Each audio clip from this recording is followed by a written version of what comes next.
كيف تحول ذكاء اصطناعي إلى موظف شغال عنك 24 ساعة؟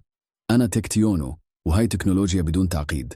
لو أقول لك تقدر توظف شخص يشتغل عندك 24 ساعة، ما ينام، ما يشتكي، وما يطلب راتب، تصدق؟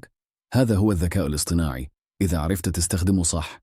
موقع اسمه Durable.evis، تدخل عليه وتكتب: أريد أفتح مشروع تصميم بالثواني. يسوي موقع إلكتروني كامل، اسم تجاري، وصف للخدمات، حتى خطة تسويق، وكأنك جبت شركة كاملة تشتغل لك بس من متصفحك.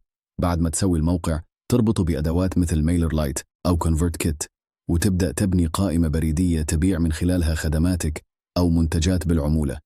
هاي مو أفكار، هاي فرص حقيقية، ناس فعلا قاعد تربح منها آلاف الدولارات، واللي يبدي هسه راح يكون من أوائل الناس اللي سيطروا على السوق. تابعني، لأن كل فيديو مثل مفتاح يفتح لك باب جديد للربح.